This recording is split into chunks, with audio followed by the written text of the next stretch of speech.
Friends ನಮಸ್ತೆ. ತಮ್ಮೆಲ್ಲರಿಗೂ ಶಿವರಾತ್ರಿ ಹಬ್ಬದ ಶುಭಾಶಯಗಳು. ನನ್ನ ಹೆಸರು ಡಾಕ್ಟರ್ ವಿಜಯಕುಮಾರ್ ಎಬಿ ಅಂತ. ನಾನು ಹಿಂದೆ ಕೆಲವು ಕೃಷಿ ವಿಷಯಗಳಿಗೆ ಸಂಬಂಧಪಟ್ಟಂತೆ ಕೆಲವು ವಿಡಿಯೋಗಳನ್ನು ಮಾಡಿದ್ದೆ. ಕಾರಣಾಂತರಗಳಿಂದ ನಾನು ಇದುವರೆಗೂ ಯಾವುದೇ ವಿಡಿಯೋಗಳನ್ನು ಮಾಡಲಿಲ್ಲ. ಈಗ ಪುನಃ ಮತ್ತೆ ನಾನೊಂದು ಹೊಸ ವಿಷಯವನ್ನು ತಗೊಂಡು ಇವತ್ತೊಂದು ವಿಡಿಯೋನ ಮಾಡ್ತಿದ್ದೀನಿ. ಇದು ಹೊಸ ವಿಷಯ ಅಂತ ಹೇಳಿದ್ರೆ ಬೇರೆ ಯಾವುದು ಹೊಸದಲ್ಲ. ನಮ್ಮಲ್ಲೇ ಇರುವಂಥ ಎಷ್ಟೋ ವಿಷಯಗಳ ಬಗ್ಗೆ ನಮಗೆ ಆಗದೇ ರೀತಿಯಲ್ಲಿ ನಡೀತಾ ಇರ್ತವೆ. ಅವುಗಳನ್ನು ಯಾರು ಸಾರ್ವಜನಿಕ ಗಮನಕ್ಕೆ ತೊಗೊಂಬರೋದಾಗಲಿ ಅಥವಾ ಬೇರೆದವ್ರ ಗಮನಕ್ಕೆ ತೊಗೊಂಬರೋದಾಗಲಿ ಮಾಡೋದಿಲ್ಲ. ಅದಕ್ಕೆ ಬೇರೆ ಬೇರೆ ಕಾರಣಗಳಿರ್ಬೋದು. ಆದರೆ ನಾನು ಕೂಡ ಇದುವರೆಗೂ ಇಷ್ಟು ದಿವಸ ಅಂದರೆ ಸುಮಾರು ಒಂದು 5 ವರ್ಷದಿಂದ ನಾನು ಈ ವಿಚಾರವಾಗಿ ಒಂದು ವಿಡಿಯೋ ಮಾಡಬೇಕು, ಇದನ್ನು ಸಾರ್ವಜನಿಕವಾಗಿ ಹಂಚ್ಕೋಬೇಕು, ಮುಂದೆ ನಡ್ತಕ್ಕಂಥ ಕೆಲವು ವ್ಯವಹಾರಗಳ ತಡೆ ಹಿಡಿಬೇಕು ಅಂತಕ್ಕಂಥ ಒಂದು ವಿಚಾರವನ್ನು ನಾನು ಹೊಂದಿದ್ದೆ. ಬಟ್ ನನ್ನನ್ನು ಕೂಡ ಅಲ್ಲಿ ಕಾರಣಾಂತರಗಳಿಂದ ಕಟ್ಟಿ ಹಾಕಿದ್ವು. ಆದರೂ ಇವತ್ತು ನಾನು ಡಿಸೈಡ್ ಮಾಡಿ ಈ ಒಂದು ವಿಡಿಯೋ ಮಾಡಬೇಕು. ಯಾಕೆಂತ ಹೇಳಿದ್ರೆ ಮುಂದೆ ಎಷ್ಟೋ ಜನರು ಸಫರ್ ಆಗಿರೋರು ಉದಾಹರಣೆಗಳನ್ನ ಇಟ್ಕೊಂಡು ಮುಂದೂ ಕೂಡ ಅಂಥ ಸಫರ್ ಆಗಬಾರ್ದು ಕೆಲವು ವ್ಯಕ್ತಿಗಳಿಂದ, ಕೆಲವು ಕಂಪನಿಗಳಿಂದ ಅಂತಕ್ಕಂಥ ಒಂದು ಉದ್ದೇಶವನ್ನು ಇಟ್ಕೊಂಡು ಇವತ್ತು ನಾನು ವಿಡಿಯೋನ ಮಾಡ್ತಿದ್ದೀನಿ. ಈ ವಿಡಿಯೋ ವಿಶೇಷವಾಗಿ ಯಾರಿಗೋಸ್ಕರ ಅಂತ ಹೇಳಿದ್ರೆ ಬಿಸ್ನೆಸ್ ವುಮನ್ಗಳಿಗೆ, ವ್ಯಾಪಾರ ಮಾಡ್ತಿರೋರಿಗೆ, ವ್ಯಾಪಾರಸ್ಥರಿಗೆ. ಯಾಕೆ ಇದು ವ್ಯಾಪಾರಸ್ಥರಿಗೆ ಮತ್ತು ವ್ಯಾಪಾರ ಮಾಡೋರಿಗೆ, ವಿಶೇಷವಾಗಿ ವ್ಯಾಪಾರವನ್ನು ಇತ್ತೀಚಿನ ದಿನಗಳಲ್ಲಿ ಪ್ರಾರಂಭ ಮಾಡಿದವ್ರಿಗೆ, ಬಿಸ್ನೆಸ್ಮನ್ಗಳು ಅಥವಾ ಬಿಸ್ನೆಸ್ ವುಮನ್ಗಳು ಅಥವಾ ಆಂಟ್ರಪ್ರನರ್ಸು ಇತ್ತೀಚಿನ ದಿನಗಳಲ್ಲಿ ತಮ್ಮ ವ್ಯವಹಾರವನ್ನು ಪ್ರಾರಂಭಿಸಿದವ್ರಿಗೆ ಈ ಒಂದು ವಿಡಿಯೋನ ನಾನು ಮಾಡ್ತಿದ್ದೀನಿ. ತಾವೇನು ಅನ್ಕೋಬೋದು, ನಾನೇನು ಬಿಸ್ನೆಸ್ ಎಕ್ಸ್ಪರ್ಟಾ ಅಥವಾ ಬಿಸ್ನೆಸ್ ಅನಾಲಿಸ್ಟಾ ಅಂಥೇಳಿ. ನಾನು ಯಾವ ಬಿಸ್ನೆಸ್ ಅನಾಲಿಸ್ಟ್ ಅಥವಾ ಬಿಸ್ನೆಸ್ ಎಕ್ಸ್ಪರ್ಟ್ ಅಲ್ಲ. ಕೆಲವು ವಿಚಾರಗಳನ್ನು ನಾನು ಇಲ್ಲಿ ಜನಸಾಮಾನ್ಯರಲ್ಲಿ ಒಬ್ಬ ಸಾಮಾನ್ಯನಾಗಿ ನಾನು ಹಂಚ್ಕೊಳ್ಳಿಕ್ಕೆ ಇಷ್ಟಪಡ್ತಿದ್ದೀನಿ ಅಷ್ಟೇ. ಇಷ್ಟ ಇದ್ದರೆ ಕಮೆಂಟ್ ಮಾಡಿ, ಲೈಕ್ ಮಾಡಿ ಮತ್ತು ಶೇರ್ ಮಾಡಿ.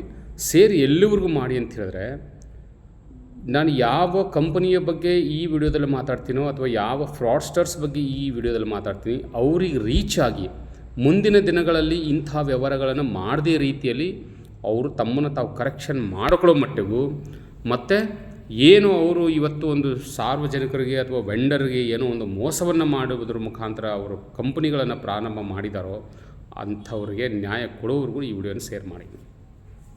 ಏನಪ್ಪ ಅಂತ ಹೇಳಿದ್ರೆ ನಾನು ವಿಷಯಕ್ಕೆ ಬರ್ತೇನೆ. ಈಗ ಪ್ರತಿಯೊಬ್ಬರು ತಮ್ಮ ಜೀವನದಲ್ಲಿ ಮೇಲೆ ಬರಬೇಕು, ಆರ್ಥಿಕವಾಗಿ ಮೇಲೆ ಬರಬೇಕು. ಅದು ಯುವಕ ಆಗಿರ್ಬೋದು ಅಥವಾ ಯುವತಿ ಆಗಿರ್ಬೋದು, ವುಮೆನ್ ಆಗಿರ್ಬೋದು, ಮೆನ್ ಆಗಿರ್ಬೋದು. ತಮ್ಮ ಒಂದು ಉದ್ಯೋಗವನ್ನು ಮಾಡಬೇಕು, ತಮ್ಮ ಒಂದು ಸ್ವತಂತ್ರವಾದ ಉದ್ಯೋಗ ಮಾಡಬೇಕು, ಕಂಪ್ನಿ ಪ್ರಾರಂಭಿಸಬೇಕು, ಸ್ಟಾರ್ಟಪ್ ಪ್ರಾರಂಭಿಸಬೇಕು. ಕಂಪ್ನಿ ಪ್ರಾರಂಭ ಮಾಡೋದ್ರ ಮುಖಾಂತರ ದೇಶದ ಆರ್ಥಿಕತೆಗೆ ನಾನು ಕೊಡುಗೆಯನ್ನು ನೀಡಬೇಕು ಅಥವಾ ಸಮಾಜಕ್ಕೆ ಒಂದು ಕೊಡುಗೆ ನೀಡಬೇಕು ಅಥವಾ ಸಮಾಜದಲ್ಲಿ ನಾನೊಬ್ಬ ಗುರುತಿಸ್ಕೊಳ್ಳುವಂಥ ವ್ಯಕ್ತಿ ಆಗಬೇಕು. ನಾನು ಒಂದು ಕಾಯಕದಲ್ಲಿ ತೊಡಗಬೇಕು. ನನ್ನ ಕಾಯಕದಿಂದ 4 ಜನ ಅಥವಾ ಸಮಾಜ ಅಥವಾ ಜಗತ್ತು ಅಥವಾ ದೇಶ ಅಥವಾ ರಾಜ್ಯ ಅಥವಾ ಜಿಲ್ಲೆ, ತಾಲೂಕು ನನ್ನನ್ನು ಗುರುತಿಸಬೇಕು ಅನ್ನುವಂಥ ಒಳ್ಳೊಳ್ಳೆ ಇಚ್ಛೆಗಳನ್ನು ಇಟ್ಕೊಂಡು ಇತ್ತೀಚಿನ ದಿನಗಳಲ್ಲಿ, ಅದು ವಿಶೇಷವಾಗಿ ಆಫ್ಟರ್ ಕೊರೋನಾ ಪ್ಯಾಂಡಮಿಕ್ಕು ಬಹಳಷ್ಟು ಉದ್ಯೋಗಗಳನ್ನು ತೊರೆದು ಅವರು ಸ್ವಂತ ಉದ್ಯೋಗದತ್ತ ಮುಖ ಮಾಡಿರ್ತಕ್ಕಂಥ ಉದಾಹರಣೆಗಳು ನೀವೆಲ್ಲರೂ ಬೇಕಾದಷ್ಟು ನೋಡ್ತವೆ. ಯಾಕೆ ಈ ಉದ್ಯೋಗದ ವಿಚಾರವಾಗಿ ನಾನು ಇಲ್ಲಿ ಮಾತಾಡ್ತಿದ್ದೀನಿ ಅಥವಾ ಯಾಕೆ ಇಲ್ಲಿ ನಾನು ಕೆಲವು ಕಂಪನಿಗಳ ಬಗ್ಗೆ ಮಾತಾಡ್ತಿದ್ದೀನಿ ಅಂತ ಹೇಳಿದ್ರೆ, ಇಲ್ಲಿ ಒಂದು ಸ್ಪಷ್ಟವಾದ ಅಂಶ ಗೊತ್ತಿಲ್ಲದ ಥರ ಇರುವಂಥದ್ದು, ಅಥವಾ ಗೊತ್ತಿದ್ದು ಕೂಡ ನಾವು ಏನು ರಿಯಾಕ್ಟ್ ಮಾಡದೇ ಇರುವಂಥದ್ದು, ಅಥವಾ ಕಾನೂನಿನಲ್ಲಿರ್ತಕ್ಕಂಥ ಲೂಫಾಲ್ಸ್ಗಳನ್ನೇ ಯೂಸ್ ಮಾಡಿಕೊಂಡು ಈ ಕಂಪನಿಗಳು, ಅಂದರೆ ಎಲ್ಲ ಕಂಪನಿಗಳಲ್ಲ, ನಾ ಹೇಳ್ತಿರೋದು ಕೆಲವು ಕಂಪನಿ, ಭ್ರಷ್ಟ ಕಂಪನಿಗಳಂತ ಹೇಳಿ ಅಥವಾ ಫ್ರಾಡ್ ಕಂಪನಿಗಳಂತ ಹೇಳಿ ಅಥವಾ ಚೀಟರ್ಸ್ ಅಂತ ಹೇಳಿದ ಅಥವಾ ಚೀಟಿಂಗ್ ಕಂಪನಿ ಅಂತ ಹೇಳಿ, ಫ್ರಾಡ್ ಕಂಪನಿ ಅಂತ ಹೇಳಿ, ನಂಬಿಕೆಯ ಅರ್ಹವಲ್ಲದ ಕಂಪನಿಗಳಂಥೇಳಿ, ಅಂತಹ ಕಂಪನಿಗಳ ಬಗ್ಗೆ ಮಾತ್ರ ನಾನು ಮಾತಾಡ್ತಾ ಇದ್ದೀನಿ. ಅದರಲ್ಲಿ ವಿಶೇಷವಾಗಿ ಒಂದು ಕಂಪನಿಯನ್ನು ನಾನಿಲ್ಲಿ ತಮ್ಮ ಮುಂದೆ ಕಂಪನಿಯ ವ್ಯವಹಾರ ಮತ್ತು ಅದು ಏನು ಜನಗಳಿಗೆ ಮೋಸ ಮಾಡಿದೆ ಅಂತಕ್ಕಂಥ ಒಂದು ವಿಚಾರವನ್ನು ತಮ್ಮ ಎದುರಿಗೆ ನಾನು ತಗೊಂಡ್ಬರ್ಲಿಕ್ಕೆ ಇಷ್ಟಪಡ್ತೇನೆ. ಸೊ ಈ ಒಂದು ವಿಡಿಯೋ ಇದು ಯಾರು ಬಿಸ್ನೆಸ್ ಎಕ್ಸ್ಪರ್ಟ್ಗಳು ಅಥವಾ ದೊಡ್ಡ ಕಂಪನಿಗಳು ಅಥವಾ ದೊಡ್ಡ ಬಿಸ್ನೆಸ್ ಅನಾಲಿಸ್ಟ್ಗಳು ಅಥವಾ ದೊಡ್ಡ ಏನೋ ಬಿಗ್ ಶಾಟ್ಸ್ಗಳಿಗೆ ಈ ವಿಡಿಯೋ ಅಲ್ಲ. ಯಾರು ಹೊಸದಾಗಿ ಇವಾಗ ಬಿಸ್ನೆಸ್ಸನ್ನು ಪ್ರಾರಂಭ ಮಾಡಿ ಆ ಬಿಸ್ನೆಸ್ ಮುಖಾಂತರ ತಮ್ಮ ಒಂದು ನಂಬಿಕೆಯ ಅರ್ಹ ಅಂತ ಅಂದ್ಕೊಂಡು ಅಥವಾ ತಾವೇನು ಟ್ರಸ್ಟು, ನಂಬಿಕೆ ಅಥವಾ ವಿಶ್ವಾಸ, ಅಗ್ರಿಮೆಂಟು, ಇಂಥ ಎಲ್ಲ ವಿಚಾರಗಳನ್ನು ಮೈಂಡಲ್ಲಿ ಇಟ್ಕೊಂಡು ತಾವೇನಾದರೂ ಬಿಸ್ನೆಸ್ ಮಾಡಬೇಕು ಅನ್ನೋ ಮನಸ್ಥಿತಿಯಲ್ಲಿ ಬಂದಿರೋ ಖಂಡಿತವಾಗ್ಲೂ ಇದು ನೋಡಿ, ಈ ವಿಡಿಯೋನ ತಾವು ಪೂರ್ತಿ ಮುಗಿಯವರೆಗೂ ನೋಡಿ. ಬಿಸ್ನೆಸ್ ಅಂದ ಕೂಡಲೇ ಇಲ್ಲಿ 2 ಪ್ರಮುಖವಾದ ಅಂಶಗಳು ನಮಗೆ ಬರ್ತವೆ. ಒಂದು, ಉತ್ಪಾದನೆ ಆಗಬೇಕು, ಉತ್ಪಾದನೆ ಮಾಡುವಂಥ ಒಂದು ಕಂಪನಿ. ಇನ್ನೊಂದು ಕಡೆ ಖರೀದಿ ಮಾಡುವಂಥ ಒಂದು ಸೆಗ್ಮೆಂಟು. ಈ ಉತ್ಪಾದನೆ ಮಾಡುವ ಪ್ರೊಡ್ಯೂಸರ್ ಕಂಪನಿಗೆ ಆಗಿರಲಿ ಅಥವಾ ಇಲ್ಲಿ ಖರೀದಿದಾರಗಾಗಲಿ ಪ್ರೊಡಕ್ಷನ್ ಇರಬೇಕು, ಮಾರ್ಕೆಟಿಂಗು ಇರಬೇಕು. ಈ ಪ್ರೊಡಕ್ಷನ್ ಇಲ್ಲದೆ ಇರೋ ಇನ್ನು ಕಂಪ್ನಿಗೆ ಟ್ರೇಡಿಂಗಲ್ಲಿ ವೆಂಡರ್ಸ್ಗಳು ಬೇಕು, ಸಪ್ಲೈಯರ್ಸ್ ಬೇಕು. ಆ ಸಪ್ಲೈಯರ್ಸ್ಗಳು ಕಂಪ್ನಿಗೆ ಮೆಟೀರಿಯಲ್ ಸಪ್ಲೈ ಮಾಡಬೇಕು.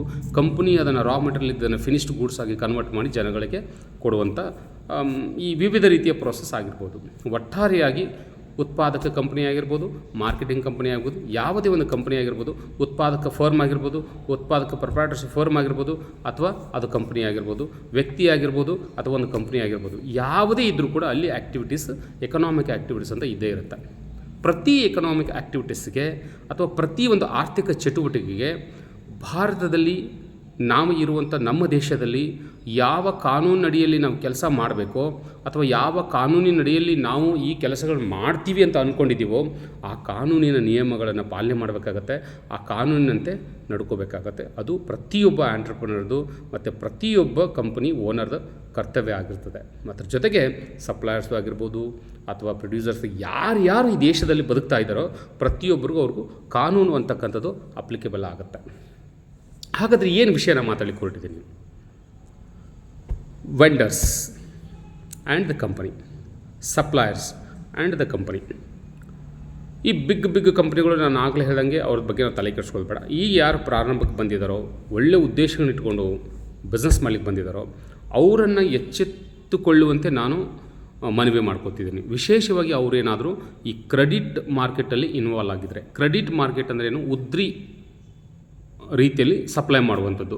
ಹೇಗೆ ಅಂತ ಹೇಳಿದ್ರೆ, ಇವತ್ತು ಮಟೀರಿಯಲ್ ಕೊಡೋದು 30 ದಿವಸ ನಂತರ ಪೇಮೆಂಟ್ ತೊಗೊತೀನಿ ಅನ್ನುವಂಥದ್ದು, ಇವತ್ತು ಮಟೀರಿಯಲ್ ಕೊಡೋದು 35 ದಿವಸದ ನಂತರ ನಾನು ಪೇಮೆಂಟ್ ತೊಗೊತೀನಿ. ಈ ಥರದ ವ್ಯವಹಾರಗಳಲ್ಲಿ ಏನಾದರೂ ತಾವು ಇನ್ವಾಲ್ವ್ ಆಗಿದ್ದರೆ ಅವರಿಗೆ, ಯಾವ ವ್ಯಕ್ತಿಗೆ ನೀವು ಮೆಟೀರಿಯಲ್ ಸಪ್ಲೈ ಮಾಡ್ತಿರೋ, ಯಾವ ಕಂಪನಿಗೆ ನೀವು ಮೆಟೀರಿಯಲ್ ಸಪ್ಲೈ ಮಾಡ್ತಿರೋ ಅವರ ಪೂರ್ವ ಹಿನ್ನೆಲೆಯನ್ನು ಪರಿಶೀಲಿಸಿ ಖಚಿತಪಡಿಸ್ಕೊಂಡೇ ನೀವು ಮೆಟೀರಿಯಲನ್ನು ಸಪ್ಲೈ ಮಾಡೋದು ದಿ ಬೆಸ್ಟ್ ಆಪ್ಷನ್. ಇಲ್ಲ ಅಂತ ಹೇಳಿದ್ರೆ, ಈಗ ನಾನು ಒಂದು ಎಕ್ಸಾಂಪಲ್ ಕೊಡ್ಲಿಕ್ಕೆ ಹೋಗ್ತೀನಿ, ಆ ರೀತಿಯಾಗಿ ನೀವು ನಿಮ್ಮ ಬದುಕನ್ನು ಹಾಳು ಮಾಡ್ಕೊತೀರಿ. ಆದ್ದರಿಂದ ದಯವಿಟ್ಟು ತಾವು ಯಾರು ವ್ಯವಹಾರವನ್ನು ಮಾಡಬೇಕು ಅಂದ್ಕೊಂಡಿದ್ರು, ಉದ್ರಿ ವ್ಯವಹಾರ ಮಾಡಬೇಕು ಅಂದ್ಕೊಂಡಿದ್ರೆ ದಯವಿಟ್ಟು ಸ್ವಲ್ಪ ತಾವು ಈ ವಿಡಿಯೋನ ನೋಡಿ. ಉದ್ರಿ ವ್ಯವಹಾರ ಅಂದ್ಕೊಳ್ಳೆ ನಾನು ಇಲ್ಲಿ ಪೆಟಿ ಶಾಪ್ಸ್ಗಳ ಲೈಕ್ ನೀವು ಹಳ್ಳಿಗಳ ಕಿರಾಣಿ ಅಂಗಡಿ ಆಗಿರ್ಬೋದು, ನಿಮ್ಮ ಅಕ್ಕಪಕ್ಕ ಸುತ್ತಮುತ್ತ ಇರ್ತಕ್ಕಂಥ ಯಾವುದೋ ಗ್ರಾಸರಿ ಶಾಪ್ ಆಗಿರ್ಬೋದು, ಎಲ್ಲ ಅಲ್ಲಿ ಇಲ್ಲಿ ಸಣ್ಣ ಜೀವನ ಮಟ್ಟ ಅಥವಾ ಜೀವನಗೋಸ್ಕರ ನಾವೇನು ಜೀವನ ನಿರ್ವಹಣೆಗೋಸ್ಕರ ಏನು ಸಣ್ಣ ವ್ಯವಹಾರಗಳನ್ನು ಉದ್ರಿ ವ್ಯವಹಾರಗಳನ್ನು ಮಾಡ್ತೀವಿ, ಅಂತಹ ವ್ಯವಹಾರಸ್ಥರ ಬಗ್ಗೆ ನಾನು ಮಾತಾಡ್ತಾ ಇಲ್ಲ. ಇಲ್ಲಿ ಉದ್ದೇಶಪೂರ್ವಕವಾಗಿ ಕಂಪ್ನಿಗಳನ್ನು ಹುಟ್ಟಿಸಿ, ಕಂಪ್ನಿಗಳನ್ನು ಸೃಷ್ಟಿ ಮಾಡಿ, ಕಂಪ್ನಿ ಹೆಸರಲ್ಲಿ ಸಾರ್ವಜನಿಕರು ಅಥವಾ ವ್ಯಾಪಾರಸ್ಥರ ಅಥವಾ ವೆಂಡರ ಬದುಕನ್ನು ಹಾಳು ಮಾಡಿ ಹೊರಟಿರೋ ಕೆಲವು ಫ್ರಾಡ್ಸ್ ಕಂಪ್ನಿಗಳ ಬಗ್ಗೆ ಅಷ್ಟೇ ನಾನು ಇಲ್ಲಿ ಮಾತಾಡಲಿಕ್ಕೆ ಹೊರಟಿದ್ದು. ದೇಶದಲ್ಲಿ ಉತ್ತಮವಾದ ಕಂಪ್ನಿಗಳು ಎಷ್ಟೋ ಇದ್ದಾವೆ, ರಾಜ್ಯದಲ್ಲಿ ಉತ್ತಮವಾದ ಕಂಪ್ನಿಗಳು ಎಷ್ಟೋ ಇದ್ದಾವೆ. ಅಂಥ ಉತ್ತಮವಾದ ಕಂಪ್ನಿಗಳ ಬಗ್ಗೆ ನಾನು ಇಲ್ಲಿ ಮಾತಾಡ್ತಿಲ್ಲ. ಇಲ್ಲಿ ಮಾತಾಡ್ತಿರೋದು ಕಂಪ್ನಿ ಹೆಸರಲ್ಲಿ ಹುಟ್ಟಿಕೊಂಡಿರ್ತಕ್ಕಂಥ ಚೀಟರ್ಸ್, ಫ್ರಾಡ್ಸ್, 420s ಅಂಥವ್ರ ಬಗ್ಗೆ ನಾನಿಲ್ಲಿ ಮಾತಾಡಲಿಕ್ಕೆ ಹೊರಟಿದ್ದೇನೆ. ನೋಡಿ ಫ್ರೆಂಡ್ಸ್, ಸಾಮಾನ್ಯವಾಗಿ ಒಬ್ಬ ವ್ಯಕ್ತಿ ತನ್ನ ಬಿಸ್ನೆಸ್ಸನ್ನು ಅಭಿವೃದ್ಧಿಯತ್ತ ತಗೊಂಡು ಹೋಗಬೇಕು ಅಂತ ಹೇಳಿದ್ರೆ ಅವನು ಒಂದು ಮಾರ್ಕೆಟಿಗೆ ಎಂಟ್ರಿ ಕೊಟ್ಟು ಅವನು ಮಾರ್ಕೆಟಿನ ಒಂದು ಸ್ಥಿತಿಗತಿನ ಅರ್ಥ ಮಾಡಿಕೊಂಡು ತನ್ನ ಬಿಸ್ನೆಸ್ಸಿನ ಪ್ರಗತಿಯನ್ನು ಹೆಚ್ಚಿಸಬೇಕು ಅಂತ ಬಂದಾಗ ಅಲ್ಲಿ ಏನಾಗುತ್ತೆ ಅಂತ ಹೇಳಿದ್ರೆ ತನ್ನ ಬಿಸ್ನೆಸ್ಸಿನ ಗಾತ್ರವನ್ನು ಹೆಚ್ಚಿಸಬೇಕು, ವಾಲ್ಯೂಮ್ ಆಫ್ ಬಿಸ್ನೆಸ್ ಇನ್ಕ್ರೀಸ್ ಮಾಡಬೇಕು ಅನ್ನೋ ಒಂದು ಆಸೆಯಲ್ಲಿ ಇದ್ದೇ ಇರ್ತಾನೆ. ಅಂಥ ಆಸೆಯ ವಿಚಾರಗಳನ್ನು ತಿಳಿದಿರುವಂಥ ಕೆಲವು ಫ್ರಾಡ್ಸ್ ಕಂಪನಿಗಳು ಕ್ಯಾಪ್ಚರ್ ಮಾಡಿ ಏನು ಮಾಡ್ತಾರೆ ಅಂತ ಹೇಳಿದ್ರೆ ನಿಮ್ಮನ್ನು ಅವ್ರ ಹತ್ರ ಸೆಳೀತಾರೆ. ಅಂದರೆ ನೀವು ನಮಗೆ ನಿಮ್ಮ ಪ್ರಾಡಕ್ಟನ್ನು ಉದ್ರಿ ಕೊಡ್ರಿ, ಅಂದರೆ ಕ್ರೆಡಿಟಲ್ಲಿ ಸಪ್ಲೈ ಮಾಡಿ, ನಾವು ನಿಮಗೆ 30 ದಿವಸ ಬಿಟ್ಟು ಪೇಮೆಂಟ್ ಮಾಡ್ತೇವೆ, 45 ದಿವಸ ಪೇಮೆಂಟ್ ಮಾಡ್ತೇವೆ, ಈ ರೀತಿಯೆಲ್ಲ ಕಂಡೀಷನ್ಸ್ ಹಾಕ್ಕೊಂಡು ಮೆಟೀರಿಯಲನ್ನು ಸಪ್ಲೈ ಮಾಡಿಸ್ಕೊಂಡು ಆ ನಂತರ ವೆಂಡರ್ಸ್ಗಳಿಗೆ ಪೇಮೆಂಟ್ ಮಾಡ್ದೇ ವೆಂಡರ್ಸ್ ಬದುಕನ್ನು ಸರ್ವನಾಶ ಮಾಡಿರ್ತಕ್ಕಂಥ ಬೇಕಾದಷ್ಟು ಕಂಪನಿಗಳು ನಮ್ಮ ರಾಜ್ಯದಲ್ಲಿ ಮತ್ತು ನಮ್ಮ ದೇಶದಲ್ಲಿ ಇದ್ದಾವೆ. ಇದಕ್ಕೆ ಒಂದು ತಾಜಾ ಉದಾಹರಣೆಯನ್ನು ನಾನು ನಿಮ್ಮ ಎದುರಿಗೆ ಕೊಡಲಿಕ್ಕೆ ಇಷ್ಟಪಡ್ತೇನೆ. ಈ ಉದಾಹರಣೆಕ್ಕಿಂತ ಮುಂಚೆ ನಾನು ಒಂದು ಕಂಪನಿ ಫಾರ್ಮೇಷನ್ದಲ್ಲಿ ಜಸ್ಟ್ ಒಂದು ಗ್ಲಾನ್ಸನ್ನು ಮಾಡ್ತೀನಿ.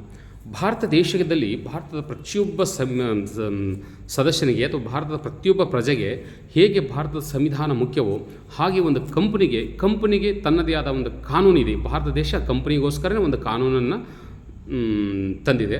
ಆ ಕಾನೂನಿನಡಿಯಲ್ಲಿ ಆ ಕಂಪನಿ ಕೆಲಸ ಮಾಡಬೇಕಾಗತ್ತೆ. ಅದು ಕಂಪನಿ ಕಾಯ್ದೆ 1959 ಇರ್ಬೋದು ಅಥವಾ ಕಂಪನಿ ಕಾಯ್ದೆ ಇನ್ಯಾವುದೋ ಇರ್ಬೋದು. ಒಟ್ಟಾರೆಯಾಗಿ ಇವತ್ತು ನಾವು ಪ್ರೆಸೆಂಟಾಗಿ ಏನು ಕೆಲಸ ಮಾಡ್ತೀವಿ, ಈ ಕಂಪನೀಸ್ ಕಾಯ್ದೆ 2013 ಈ 2013ರ ಕಾಯ್ದೆಯಂತೆ, ಈ 2013ರ ಕಂಪನಿಯ ಕಾಯ್ದೆಯಂತೆ ಒಂದು ಕಂಪನಿ ಪ್ರಾರಂಭ ಆಗಬೇಕು ಅಂತ ಹೇಳಿದ್ರೆ 7 ಜನ ಅಥವಾ 7 ಜನಕ್ಕಿಂತ ಹೆಚ್ಚಿರ್ತಕ್ಕಂಥ ಜನಗಳು ಸೇರಿ ಒಂದು ಕಂಪನಿ ಮಾಡೋದಾದರೆ ಅದೊಂದು ಪಬ್ಲಿಕ್ ಕಂಪನಿಯಾಗಿ ಮಾಡ್ಬೋದು. ಇಬ್ಬರಿಗಿಂತ ಹೆಚ್ಚಿನ ವ್ಯಕ್ತಿಗಳ ಸೇರಿ ಏನಾದರೂ ಒಂದು ಕಂಪನಿ ಮಾಡೋದಾದರೆ ಒಂದು ಪ್ರೈವೇಟ್ ಕಂಪನಿಯನ್ನಾಗಿ ಮಾಡ್ಬೋದು. ಒಬ್ಬನೇ ಒಬ್ಬ ವ್ಯಕ್ತಿ ಸೇರಿ ಒಂದು ಕಂಪನಿ ಮಾಡ್ತೀನಿ ಅಂತ ಹೇಳಿದ್ರೆ ಅದು 1 ಪರ್ಸನ್ ಕಂಪನಿ ಅಂತ ಮಾಡ್ಬೋದು. ಇದು ಕಂಪನಿ ಕಾಯ್ದೆ 2013ರ ಸೆಕ್ಷನ್ 3ರಲ್ಲಿ ವಿವರಣೆ ಮಾಡುತ್ತೆ. ಈ ಕಂಪನಿಗಳು ಲಾಫುಲ್ ಆಗಿರ್ತಕ್ಕಂಥ ಆ್ಯಕ್ಟಿವಿಟೀಸ್ಗೆ ಮಾಡಬೇಕು ಅಥವಾ ಅನ್ಲಾಫುಲ್ ಇರ್ತಕ್ಕಂಥ ಆ್ಯಕ್ಟಿವಿಟೀಸ್ಗೆ ಮಾಡಬೇಕು ಅಥವಾ ಲೀಗಲ್ ಆಗಿರ್ತಕ್ಕಂಥ ಆ್ಯಕ್ಟಿವಿಟೀಸ್ ಮಾಡಬೇಕು, ಇಲ್ಲೀಗಲ್ ಆಗಿರ್ತಕ್ಕಂಥ ಆ್ಯಕ್ಟಿವಿಟೀಸ್ಗೆ ನಾವು ಈ ಕಂಪನಿಗೆ ಫಾರ್ಮ್ ಮಾಡಬೇಕು ಅಂತ ಹೇಳಿದ್ರೆ ಲಾಫುಲ್ಲಿ ಕಾನೂನಾತ್ಮಕವಾಗಿ ಸಮಾಜ ಒಪ್ಪುವಂಥ, ದೇಶ ಒಪ್ಪುವಂಥ, ಪ್ರಜೆ ಒಪ್ಪುವಂಥ, ನಿಯಮಬದ್ಧವಾಗಿ ತೆಗೆದುಕೊಳ್ತಕ್ಕಂಥ ಚಟುವಟಿಕೆಗಳನ್ನು ಇಟ್ಕೊಂಡು ಕಂಪ್ನಿನ ಫಾರ್ಮ್ ಮಾಡಬೇಕಾಗತ್ತೆ. ಸೊ ಕಂಪ್ನಿನ ಫಾರ್ಮ್ ಮಾಡಲಿಕ್ಕೆ ಯಾರು ಬೇಕಾದರೂ ಈ ದೇಶದಲ್ಲಿ ಪ್ರತಿಯೊಬ್ಬನು ಒಬ್ಬ individual, any person whose a citizen of India can form the company. Just ನೀವು ಗೂಗಲಲ್ಲಿ ಹೋಗಿ ಕಂಪ್ನಿ ರಿಜಿಸ್ಟ್ರೇಷನ್ ಅಂತ ಕೊಟ್ಟರೆ ಸಾಕು, ನಿಮಗೆ ಕಂಪ್ನಿ ವೆಬ್ಸೈಟ್ಗೆ ಡೈರೆಕ್ಟಾಗಿ ಕರ್ಕೊಂಡು ಹೋಗಿ ನಿಮ್ಗೆ ಅಲ್ಲಿ ಬಿಡ್ತದೆ. ನೀವು ಯಾರು ಅಂತ ಆ ಕಂಪ್ನಿಗೆ ವೆಬ್ಸೈಟಲ್ಲಿ ನೀವು ಯಾರು, ಏನು, ನಿಮ್ಮ ಉದ್ದೇಶ ಏನು, ನಿಮ್ಮದು ಒಂದು ಆಧಾರ್ ಕಾರ್ಡು, ನಿಮ್ಮದೊಂದು ಪಾನ್ ಕಾರ್ಡು, ಒಂದು ರೇಷನ್ ಕಾರ್ಡು ಅಥವಾ ನಿಮ್ಮದು ನಿಮ್ಮ ವಾಸಸ್ಥಳದ ಒಂದು ವಾಸಸ್ಥಳ ಮತ್ತು ನೀವು ಕಂಪ್ನಿ ಫಾರ್ಮ್ ಮಾಡೋಕ್ಕೆ ಏನು ಅಬ್ಜೆಕ್ಟಿವ್ಸ್ ಇಟ್ಕೊಂಡಿದ್ರು, ಇಂಥ ಅಬ್ಜೆಕ್ಟಿವ್ಸ್ಗಳನ್ನು ಮತ್ತು ಕಂಪ್ನಿಯ ಉದ್ದೇಶವನ್ನು ಹೇಳಿ ನೀವು ಅಲ್ಲಿ ದಾಖಲೆ ಅಥವಾ ಮಾಹಿತಿಯನ್ನು ಕೊಟ್ಟಿದ್ದೆ ಆದರೆ ನಿಮ್ಮ ಕಂಪ್ನಿ ರಿಜಿಸ್ಟ್ರೇಷನ್ ಆಗುತ್ತೆ. ಭಾಳ ಸಿಂಪಲ್. ಈ ಸಿಂಪ್ಲಿಸಿಟಿ ಯಾಕೆ ಮಾಡಿದ್ದಾರೆ ಅಂತ ಹೇಳಿದ್ರೆ, ಇಲ್ಲೀಗಲ್ ಆಗಿ ಬಿಸ್ನೆಸ್ ಮಾಡಿ ಅಥವಾ ಕಾನೂನು ಒಪ್ಪದ ರೀತಿಯಲ್ಲಿ ನಿಮ್ಮ ವ್ಯವಹಾರಗಳನ್ನು ಮಾಡಿ ದೇಶದ ಜನಗಳಿಗೆ ಅಥವಾ ನಿಮ್ಮ ರಾಜ್ಯದ ಜನಗಳಿಗೆ ಅಥವಾ ನಿಮ್ಮ ಜನಗಳಿಗೆ ಮೋಸ ಮಾಡಬೇಕು ಅನ್ನೋ ಉದ್ದೇಶ ಇಟ್ಕೊಂಡು ಮಾಡಬೇಕು ಅನ್ನೋ ಒಂದು ಕಾರಣಕ್ಕಾಗಿ ಸರಳೀಕರಣ ಮಾಡಲಿಲ್ಲ. ಸರಳೀಕರಣ ಯಾಕೆ ಮಾಡಿದ್ರು ಅಂತಂದರೆ, ಪ್ರತಿಯೊಬ್ಬ ಈ ದೇಶದ ಪ್ರಜೆ ಯಾರು ಉದ್ಯೋಗವನ್ನು ಸೃಷ್ಟಿಸಬೇಕು ಅಂತಕ್ಕಂಥ ಉದ್ದೇಶವನ್ನು ಹೊಂದಿರ್ತಾರೋ ಅವರು ಯಾವುದೇ ತೊಂದರೆ ಇಲ್ಲದೆ ಒಂದು ಕಂಪನಿಯನ್ನು ರಿಜಿಸ್ಟರ್ ಮಾಡ್ಬೋದು, ಒಂದು ಕಂಪನಿ ಮುಖಾಂತರ ತಮ್ಮ ವ್ಯವಹಾರವನ್ನು ಪ್ರಾರಂಭಿಸ್ಬೋದು, ಒಂದು ಕಂಪನಿ ಮುಖಾಂತರ ತಮ್ಮ ಪ್ರತಿಭೆಯನ್ನು ತೋರಿಸಬೇಕು ಅಂತಕ್ಕಂಥ ಒಂದು ಮಹಾನ್ ಉದ್ದೇಶದಿಂದ ಈ ಕಂಪನಿ ಕಾಯ್ದೆ ಜಾರಿಗೆ ಬಂತು ವಿತ್ ಈ ಒಂದು ಸರಳೀಕರಣದೊಂದಿಗೆ. ಅದೇ ಸರಳೀಕರಣದ ಒಂದು ಮೂಲವನ್ನು ಇಟ್ಕೊಂಡು ಜನಗಳಿಗೆ ಮೋಸ ಮಾಡ್ತಕ್ಕಂಥ ಡುಪ್ಲಿಕೇಟ್ ಕಂಪನಿಗಳು ಅಥವಾ ಇಲ್ಲೀಗಲ್ ಕಂಪನಿಗಳು ಅಥವಾ ಕಂಪನಿ ಲೀಗಲ್ ಆಗಿದ್ದರೂ ಕೂಡ ಅಲ್ಲಿ ಮೋಸ ಮಾಡಬೇಕಂತಕ್ಕಂಥ ಮೋಸದ ಜಾಲ ಹೊಂದಿರತಕ್ಕಂಥ ಅಥವಾ ಮೋಸದ ಉದ್ದೇಶ ಹೊಂದಿರತಕ್ಕಂಥ ಮನಸ್ಥಿತಿಗಳು ಈ ಕಂಪನಿಗಳನ್ನು ಕ್ರಿಯೇಟ್ ಮಾಡಿ ಎಷ್ಟೋ ಜನಗಳ ಬದುಕನ್ನು ಹಾಳು ಮಾಡಿದ್ದಾರೆ. ಈ ಹಾಳು ಮಾಡೋದಕ್ಕೆ ಕಾನೂನಿನಲ್ಲಿ ಇರ್ತಕ್ಕಂಥ ಲೋಪದೋಷಗಳಾಗಿರ್ಬೋದು, ಪೊಲೀಸ್ ವ್ಯವಸ್ಥೆಯಲ್ಲಿರ್ತಕ್ಕಂಥ ಲೋಪದೋಷಗಳಾಗಿರ್ಬೋದು, ಅಥವಾ ಇತರೆ ಅಧಿಕಾರ ಅಥವಾ ಅಥಾರಿಟಿಗಳಲ್ಲಿರ್ತಕ್ಕಂಥ ಲೋಪದೋಷಗಳಾಗಿರ್ಬೋದು, ಅಥವಾ ನಮ್ಮ ವ್ಯವಸ್ಥೆಯಲ್ಲಿರ್ತಕ್ಕಂಥ ಕೆಲವು ಲೋಪದೋಷಗಳಾಗಿರ್ಬೋದು, ಇವುಗಳನ್ನೇ ಬಂಡವಾಳವಾಗಿ ಮಾಡಿಕೊಂಡು ಸಾರ್ವಜನಿಕರಿಗೆ, ವಿಶೇಷವಾಗಿ ವ್ಯಾಪಾರಸ್ಥರಿಗೆ ಅಥವಾ ಬಿಸ್ನೆಸ್ಮನ್ಗಳಿಗೆ ತುಂಬ ಮೋಸ ಮಾಡಿ ಅವರ ಬದುಕನ್ನು ಹಾಳು ಮಾಡ್ತಕ್ಕಂಥ ಹಲವು ಕಂಪನಿಗಳು ನಮ್ಮ ರಾಜ್ಯದಲ್ಲೂ ಇದ್ದಾವೆ, ದೇಶದಲ್ಲೂ ಇದ್ದಾವೆ. ಹೀಗೆ ಇಲ್ಲಿ ಈ ಒಂದು ವಿಡಿಯೋದಲ್ಲಿ ನಾನು ಮೊದಲ ಭಾಗವಾಗಿ ಈ ಒಂದು ಕಂಪನಿಯನ್ನು ಉದಾಹರಣೆಗಾಗಿ ತೊಗೊಳ್ತೇನೆ. ಇಲ್ಲಿ ಮೈಲಾರಿ ಅಗ್ರೋ ಪ್ರಾಡಕ್ಟ್ಸ್ ಲಿಮಿಟೆಡ್ ಅಂತಕ್ಕಂಥ ಒಂದು ಕಂಪನಿ, ಇದು ಬೆಂಗಳೂರಿನ ಪೀಣ್ಯ ಮೊದಲನೇ ಸ್ಟೇಜಿನಲ್ಲಿ 2016 ಮತ್ತು 2017ರಲ್ಲಿ ಪ್ರಾರಂಭ ಆಗುತ್ತೆ. 2016 ಮತ್ತು 2017ರಲ್ಲಿ ಪ್ರಾರಂಭ ಆದಂಥ ಈ ಕಂಪನಿಯ ಮಾಲೀಕ ಕರ್ನಾಟಕದ ಸಂಸ್ಕಾರದ ತೊಟ್ಟಿಲು ಆಗಿರ್ತಕ್ಕಂಥ ಈ ಕರ್ನಾಟಕ ರಾಜ್ಯದ ಹಾಸನ ಜಿಲ್ಲೆಯ ಹೊಳೆನರಸೀಪುರ ತಾಲೂಕಿನ ಒಂದು ಒಡ್ರಳ್ಳಿ ಅಂತಕ್ಕಂಥ ಒಂದು ಗ್ರಾಮದ ಒಬ್ಬ ವ್ಯಕ್ತಿ ಮಹೇಶ್ ಅಂತಕ್ಕಂಥವನು ಈ ಕಂಪನಿ ಪ್ರಾರಂಭ ಮಾಡ್ತಕ್ಕಂಥ ವ್ಯಕ್ತಿ. ಈ ಪ್ರಾರಂಭ ಮಾಡ್ತಕ್ಕಂಥ ವ್ಯಕ್ತಿಯ ಅರ್ಹತೆ, ಅವನ ವಿದ್ಯಾರ್ಹತೆ ಕೇಳಿದ್ರೆ ಬಹುಶಃ ನನಗನ್ಸಿದ ಮಟ್ಟಿಗೆ ಅವನು 10th ಪಾಸ್ ಆಗಿದ್ದರೂ ಫೇಲ್ ಆಗಿದ್ದರೂ ಗೊತ್ತಿಲ್ಲ. ಅವರು ಅವನ ಸಹೋದರನ, ಅವರನ್ನ ರಿಲೇಟಿವ್ಸ್ಗಳನ್ನು, ಅಂದರೆ ಉದಾಹರಣೆಗಾಗಿ ಅವನ ಮಹೇಶ್ ಅಂತಕ್ಕಂಥವನು, ಪ್ರಕಾಶ್ ಒಡ್ರಳ್ಳಿ ಅಂತಕ್ಕಂಥವನು, ಭರತ್ ಒಡ್ರಳ್ಳಿ ಅಂತಕ್ಕಂಥವನು, ಪುಟ್ಸ್ವಾಮಿ ಗೌಡ್ ಅಂತಕ್ಕಂಥವನು, ಈ 4-5 ಜನಗಳ ಸೇರಿ 2016-17ರಲ್ಲಿ ಈ ಒಂದು ಕಂಪನಿಯನ್ನು ಪ್ರಾರಂಭ ಮಾಡ್ತಾರೆ. ಈ ಕಂಪನಿ ಪ್ರಾರಂಭ ಮಾಡಿದ ತಕ್ಷಣವೇ ಅವ್ರಿಗೊಂದು ಈ ಮಾರ್ಕೆಟಿಂಗ್ ಸ್ಟ್ರಾಟಜಿ ಗೊತ್ತಿತ್ತು. ಈ ಭಾರತೀಯ ಕಸ್ಟಮರ್ಸನ್ನು ಮತ್ತು ಕರ್ನಾಟಕದ ಒಂದು ಕಸ್ಟಮರ್ಸನ್ನು ಹೆಂಗೆ ಬ್ರ್ಯಾಂಡ್ ಇಮ್ಯಾಜನ್ನು ಕ್ರಿಯೇಟ್ ಮಾಡ್ತಕ್ಕಂಥ ಒಂದು ಚಾಣಾಕ್ಷತನ ಅವ್ರ ಹತ್ರ ಇತ್ತು. ಅದಕ್ಕೋಸ್ಕರ ನನಗನ್ಸುತ್ತೆ ಅವತ್ತಿನ ಖ್ಯಾತಿ ಪಡೆದಿರ್ತಕ್ಕಂಥ ಕನ್ನಡದಲ್ಲಿ ಅತ್ಯಂತ ನಿರ್ಗಳವಾಗಿ ಸ್ಪಷ್ಟವಾಗಿ ಮಾತನಾಡುವಂಥ ಮತ್ತು ಕನ್ನಡದ ಎಷ್ಟೋ ಅಭಿಮಾನ ಹೊಂದಿರತಕ್ಕಂಥ ಕನ್ನಡದ ಏಕೈಕ ಪ್ರತಿಭೆ ಅಂತ ಹೇಳಿದ್ರು ಅದು ಅಪರ್ಣ ಅವರು, ಫಿಲಮ್ ಇಂಡಸ್ಟ್ರಿಯಲ್ಲಿ ಇರ್ತಕ್ಕಂಥ ಅಪರ್ಣ ಅವರು. ಆ ಅಪರ್ಣ ಅಂತಕ್ಕಂಥವ್ರನ್ನು ಇಲ್ಲಿ ಬ್ರ್ಯಾಂಡ್ ಅಂಬಾಸಿಡರ್ ಆಗಿ ಮಾಡ್ಕೊತಾರೆ. ಈ ಅಪರ್ಣನ ಬ್ರ್ಯಾಂಡ್ ಅಂಬಾಸಿಡರ್ ಅಂತ ಮಾಡಿಕೊಂಡು ಕಂಪನಿಯ ಉತ್ಪನ್ನಗಳನ್ನು ಪ್ರಾಡಕ್ಟ್ಗಳನ್ನು ಪ್ರಮೋಟ್ ಮಾಡ್ತಾರೆ. ಯಾರೇ ಒಬ್ಬ ವ್ಯಕ್ತಿ ಈ ಕಂಪನಿಗೆ ಮೆಟೀರಿಯಲ್ ಸಪ್ಲೈ ಮಾಡಬೇಕು ಅಂತ ಹೇಳಿ ನೀವು ಏನಾದರೂ ಗೂಗಲಲ್ಲಿ ಸರ್ಚ್ ಮಾಡೋಕ್ಕೆ ಹೋದರೆ ಫಸ್ಟ್ ನಿಮಗೆ ಬರೋದು ಆ ಪ್ರಮೋಟಿಂಗ್ ಆ್ಯಡ್ ಏನು ಬರುತ್ತೆ, ಮೈಲಾರ್ ಆಗ್ರೋ ಪ್ರಾಡಕ್ಟ್ಸ್ ಅದರ ಉತ್ಪನ್ನಗಳನ್ನು ಪ್ರಮೋಟ್ ಮಾಡ್ತಿರ್ತಕ್ಕಂಥ ಈ ಅಪರ್ಣವ್ರ ವಿಡಿಯೋ ಬರುತ್ತೆ, ಅಥವಾ ಅವ್ರ ವಿಡಿಯೋನ ನೀವು ನೋಡ್ಬೋದು. ಈ ಅಪರ್ಣವ್ರ ವಿಡಿಯೋ ಬಂದಾಗ ಈ ಅಪರ್ಣವರು ಇದರ ಒಂದು ಬ್ರ್ಯಾಂಡ್ ಅಂಬಾಸಿಡರ್ ಆಗಿದ್ದಾರೆ ಅಂತಕ್ಕಂಥ ಒಂದು ವಿಷಯವನ್ನು ಜನಗಳ ಮೈಂಡಲ್ಲಿ ಸೇರಿದಾಗ ಅವ್ರಿಗೆ ಸ್ಪಷ್ಟವಾಗಿ ಬರೋದೇನಂತ ಹೇಳಿದ್ರೆ ಈ ಕಂಪನಿ ಉತ್ತಮವಾಗಿರ್ತಕ್ಕಂಥ ಕಂಪನಿ ಇದೆ, ಅಪರ್ಣವ್ರು ಬ್ರ್ಯಾಂಡ್ ಅಂಬಾಸಿಡರ್ ಆಗಿದ್ದಾರೆ, ಸೊ ಹಾಗಾಗಿ ನಾವು ಈ ಕಂಪನಿಗೆ ಮೆಟೀರಿಯಲ್ ಸಪ್ಲೈ ಮಾಡಬಹುದು ಅನ್ನೋ ಒಂದು ಕನ್ಕ್ಲೂಷನ್ಗೆ ಬಂದುಬಿಡ್ತಾರೆ. ಎಷ್ಟೋ ಜನ ಹಾಗೆ ಮಾಡಿದ್ದಾರೆ. ಒಂದು ನೆನಪಿಟ್ಕೋಬೇಕು, ನಾನು ಇಲ್ಲಿ ಬ್ರ್ಯಾಂಡ್ ಅಂಬಾಸಿಡರ್ಗಳಿಗೆ ಒಂದು ವಿನಂತಿ ಮಾಡೋದು ಏನು ಅಂತ ಹೇಳಿದ್ರೆ, ಅವ್ರ ಫಿಲಮ್ ಸ್ಟಾರ್ಗಳಾಗಿರಲಿ ಅಥವಾ ಯಾವುದೇ ವ್ಯಕ್ತಿಗಳಾಗಿರಲಿ, ನೀವು ಯಾವುದೇ ಒಂದು ಕಂಪನಿಯ ಉತ್ಪನ್ನಗಳನ್ನು ಪ್ರಮೋಟ್ ಮಾಡೋಕ್ಕಿಂತ ಮುಂಚೆ ಆ ಕಂಪನಿಯ ಆ ವ್ಯಕ್ತಿಯ ಪೂರ್ವತೆ ಅರ್ಹತೆಗಳನ್ನು ಮತ್ತು ಆ ಕಂಪನಿಯ ವಿಚಾರಗಳನ್ನು ಸರಿಯಾಗಿ ತಿಳ್ಕೊಂಡು ನೀವು ಪ್ರಮೋಟ್ ಮಾಡೋದರಲ್ಲಿ ಒಪ್ಕೊಂಡ್ರೆ ಓಕೆ.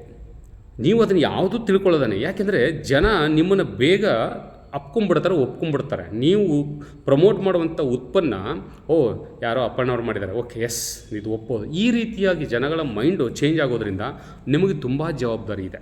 ಹಾಗಾಗಿ ಒಂದು ಕಂಪನಿಯ ಅಂಬಾಸಿಡರ್ ಆಗುವ ಪೂರ್ವದಲ್ಲಿ ತಾವು ಆ ಕಂಪನಿ ಪ್ರಾಡಕ್ಟು, ಕಂಪನಿ ಉತ್ಪನ್ನ, ಕಂಪನಿ ಅಸೆಟ್ಸು ಲಯಬಿಲಿಟಿ, ಕಂಪನಿ ಏನಿದೆಯೋ ಅಂತಕ್ಕಂಥ ಪೂರ್ವಾಚಾರಗಳನ್ನು ನೀವು ಸ್ಟಡಿ ಮಾಡದೇ ಒಪ್ಕೊಂಡು ಒಂದು ವೇಳೆ ಪ್ರಮೋಟಿಗೆ ನಿಮಗೆ ದುಡ್ಡು ಬರುತ್ತೆ ಅನ್ನೋ ಒಂದು ಕಾರಣಕ್ಕೋಸ್ಕರ ಒಪ್ಕೊಂಡಿದ್ದಾರೆ, ಜನಗಳು ನಿಮ್ಮಿಂದ ಕೂಡ ಮೋಸ ಹೋಗ್ತಾರೆ. ನಿಮ್ಮ ಕಾರ್ಯದಿಂದ, ನಿಮ್ಮ ಕಾರ್ಯಚಟುವಟಿಕೆಯಿಂದ, ನಿಮ್ಮ ಆ ಪ್ರೊಫೆಷನಿಂದ ಜನ ಮೋಸಕ್ಕೊಳಗಾಗ್ತಾರೆ ಅಂತಕ್ಕಂಥದ್ದನ್ನು ತಾವು ತಿಳ್ಕೊಬೇಕಾಗುತ್ತೆ. ಇಲ್ಲಿ ಮೈಲಾರಿ ಅಗ್ರೋ ಪ್ರಾಡಕ್ಟ್ಸಲ್ಲಿ ಆಗಿರೋದು ಅದನ್ನೇ.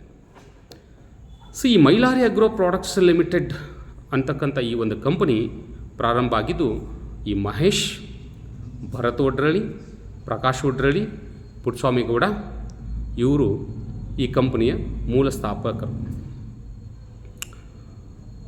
ಇವರು ಕಂಪನಿ ಪ್ರಾರಂಭ ಮಾಡಿದ ತಕ್ಷಣವೇ ನಾನು ಹೇಳ್ದಂಗೆ ಇವರು ಯಾರು ಪ್ರಾಡಕ್ಟನ್ನು ಪ್ರಮೋಟ್ ಮಾಡಲಿಕ್ಕೆ ಅಂಬಾಸಿಡರ್ ತೊಗೊಂಡ್ರು ಇವರೆಲ್ಲ ಮಾಡಿದ ಕೂಡಲೇ ಅವರೊಂದು ಟೀಮನ್ನು ಅಪಾಯಿಂಟ್ಮೆಂಟ್ ಮಾಡಿದ್ರು. ಆ ಟೀಮ್ ಹೆಂಗೆ ಅಪಾಯಿಂಟ್ಮೆಂಟ್ ಮಾಡಿದ್ರು ಅಂತ ಹೇಳಿದ್ರೆ, ಪ್ರತಿಯೊಬ್ಬ ವೆಂಡರು ಅವ್ರಿಗೆ ಮೆಟೀರಿಯಲ್ ಸಪ್ಲೈ ಮಾಡೋಕ್ಕೆ ಅವ್ರನ್ನ ಹೇಗೆ ಕನ್ವಿನ್ಸ್ ಮಾಡಬೇಕೋ ಆ ರೀತಿಯಲ್ಲಿ ಕನ್ವಿನ್ಸ್ ಮಾಡಬೇಕು. ಆ ರೀತಿಯಲ್ಲಿ ಕನ್ವಿನ್ಸ್ ಮಾಡಿ ಜನಗಳಿಗೆ ಕೋಟ್ಯಾಂತರ ರೂಪಾಯಿಯ ಮಟೀರಿಯಲನ್ನು ಸಪ್ಲೈ ಮಾಡಿಕೊಂಡು ಜನಗಳಿಂದ ಅವರಿಗೆ ಪೇಮೆಂಟನ್ನು ಮಾಡ್ದೇ ವಂಚಿಸಿ ಇವತ್ತು ಆ ಕಂಪನಿ ಇನ್ನೊಬ್ಬರಿಗೆ ಹ್ಯಾಂಡ್ ಓವರ್ ಮಾಡಿದ್ದಾರೆ. ಆ ಹ್ಯಾಂಡ್ ಓವರ್ ಮಾಡಿದ್ದು NCLT ಅವರು. NCLT ತನ್ನ ಆದೇಶದಲ್ಲಿ ಈ ಕಂಪನಿನ ಹೊಸ ಮ್ಯಾನೇಜ್ಮೆಂಟ್ಗೆ ಹ್ಯಾಂಡ್ ಓವರ್ ಮಾಡಿದ್ದಾರೆ. ಈ ಬಿಗ್ ಫ್ರಾಡ್ಸ್ ಏನು ಇದ್ದಾರೋ ಇವರು 5 ಜನ, ಅಥವಾ ಮಹೇಶ್ ಅಂತಕ್ಕಂಥ ಕಲ್ಪ್ರಿಟ್ ಅವನು ಏನಿದ್ದಾನೋ ಅವನು ಈ ಕಂಪನಿಯನ್ನು ಪ್ರಾರಂಭ ಮಾಡಿ ಕಂಪನಿಯಿಂದ ಎಷ್ಟೋ ಹಣ, ಕೋಟ್ಯಾಂತರ ರೂಪಾಯಿ ಹಣವನ್ನು ತನ್ನ ಮನೆಗೆ, ತನ್ನ ಅಣ್ಣ ತಮ್ಮಂದರಿಗೆ ಕ್ಯಾಶ್ ರೂಪದಲ್ಲಿ ಸ್ವಂತ ಅಕೌಂಟಿಗೆ ವರ್ಗಾವಣೆ ಮಾಡಿಕೊಂಡು, ಈವನ್ ಈ ಖರೀದಿ ಮಾಡ್ತಕ್ಕಂಥ ಪ್ರಾಪರ್ಟಿನೂ ಕೂಡ ಏನು ಇವತ್ತು ಕಂಪನಿ ಹೆಸರಲ್ಲಿದೆ ಆ ಪ್ರಾಪರ್ಟಿನೂ ಕೂಡ ವೆಂಡರ್ಸ್ ಹಣದಿಂದಲೇ ಖರೀದಿ ಮಾಡಿ ಇವತ್ತು ಎಲ್ಲರಿಗೂ ಪೇಮೆಂಟನ್ನು ಮಾಡದೆ ಕಂಪನಿ ಮುಚ್ಚುವ ಸ್ಥಿತಿ ಬಂದಾಗ NCLT ಅದನ್ನು ತನ್ನ ಆದೇಶದಲ್ಲಿ, ಅದರ ಏನು ಕಾನೂನು ಪ್ರಕ್ರಿಯೆ ಆದೇಶದಲ್ಲಿ ಅದನ್ನು ಹ್ಯಾಂಡ್ ಓವರ್ ಮಾಡಿದ್ರು ಮ್ಯಾನೇಜ್ಮೆಂಟಿಗೆ.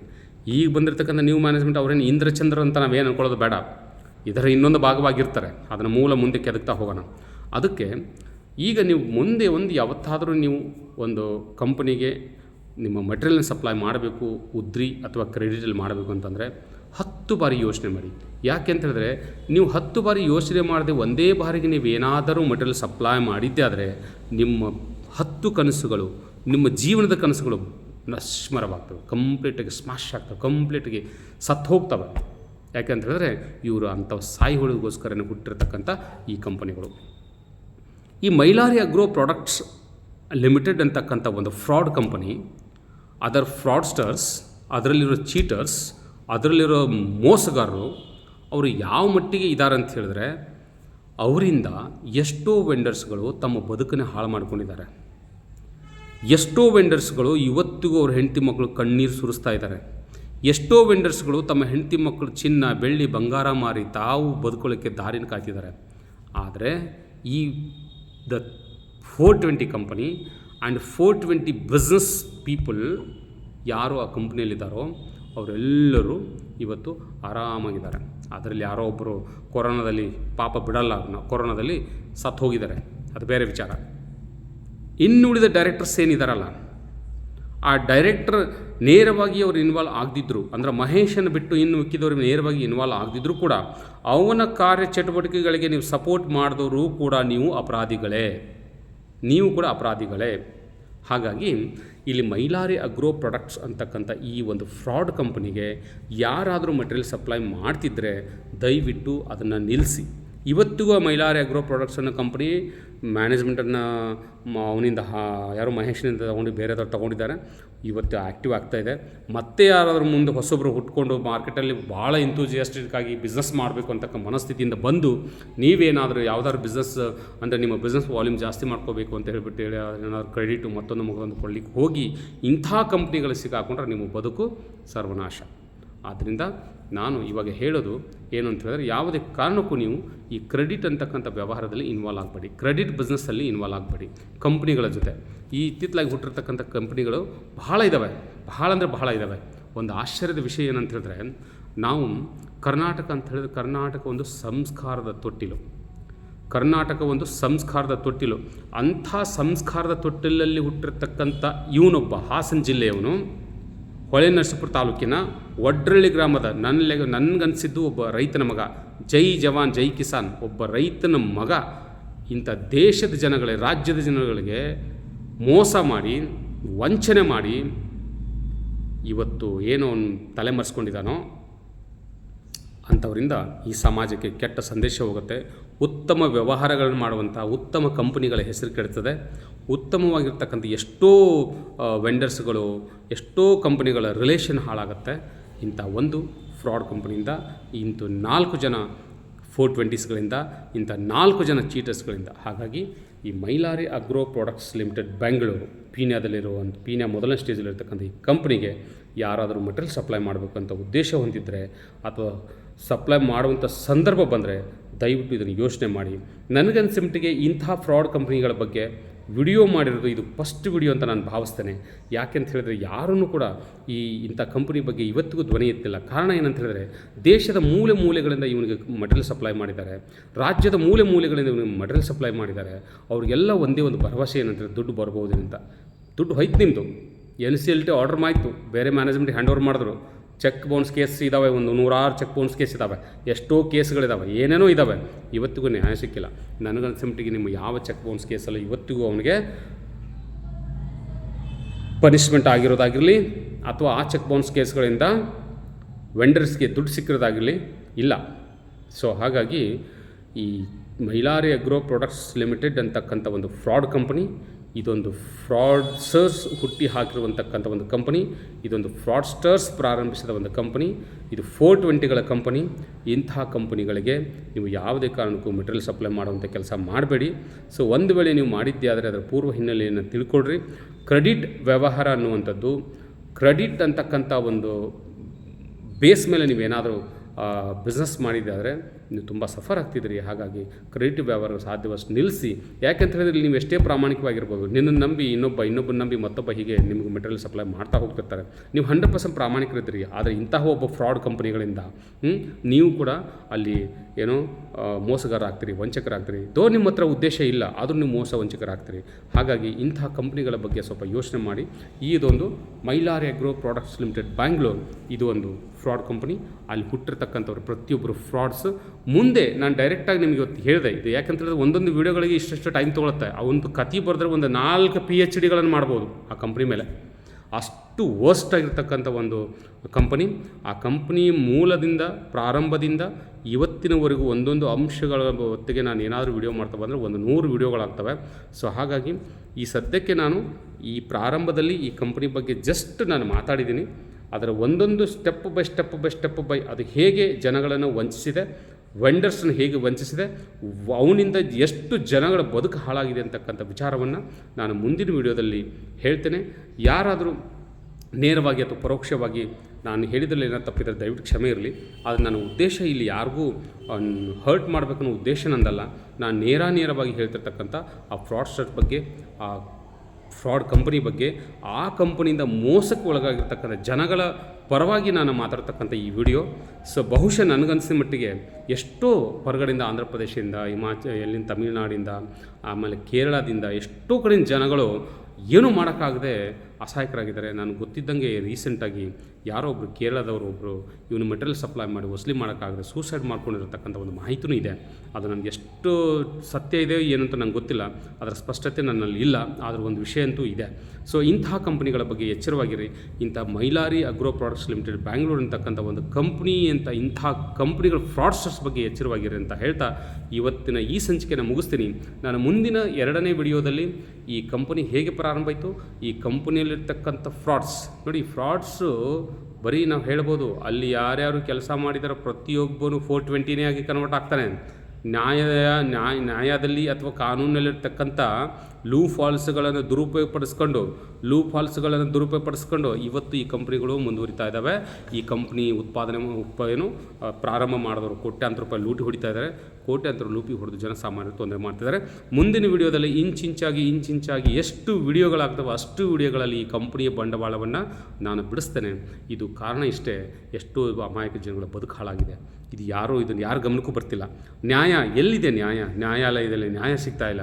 ಪೊಲೀಸ್ ಸ್ಟೇಷನ್ಗೆ ಹೋದರೆ ಕರ್ನಾಟಕದಲ್ಲಿರೋ ಒಬ್ಬ ಅಪರಾಧಿಯನ್ನು, ಆರೋಪಿಯನ್ನು ಇವತ್ತು ಕೋರ್ಟಿಗೆ ತಂದು ಪ್ರೊಡ್ಯೂಸ್ ಮಾಡೋಕ್ಕಾಗದ್ರೆ ನಮ್ಮ ಪೊಲೀಸ್ ವ್ಯವಸ್ಥೆ ಕಣ್ಣೆದುರಿಗೆ ಕಾಣಿಸ್ತಾ ಇದೆ. ಅವನೊಬ್ಬ ಆರೋಪಿ ಅಂತ ಹೇಳಿಬಿಟ್ಟು 20 ಸಾರಿ 5 ವರ್ಷದಿಂದ 6 ವರ್ಷದಿಂದ ಒಬ್ಬ ಅಕ್ಯೂಸ್ಡು ನ್ಯಾಯಾಲಯದ ಆದೇಶಕ್ಕೆ ಬೆಲೆ ಕೊಡದೆ ಅವನು ಕೋರ್ಟಿಗೆ ಬಂದು ಹಾಜರಾಗಿಲ್ಲ, ಅವನು ಅಪಿಯರ್ ಆಗಿಲ್ಲ. ಅವನೊಬ್ಬ ಆರೋಪಿ ಅಂತ ಗೊತ್ತಿದ್ರು ಅವನನ್ನು ಏನೂ ಮಾಡೋಕ್ಕಾಗದಿರೋ ಪರಿಸ್ಥಿತಿಯಲ್ಲಿ ನಿಂತಿರೋ ನ್ಯಾಯಾಂಗದ ಪ್ರೊಸೀಜರ್ಸು ಇವೆಲ್ಲವುಗಳು ಸೇರಿ ಜನಸಾಮಾನ್ಯನನ್ನು ತುಂಬ ಹಿಂಸೆಗೆ ಒಳಪಡಿಸ್ತಾ ಇದ್ದಾವೆ.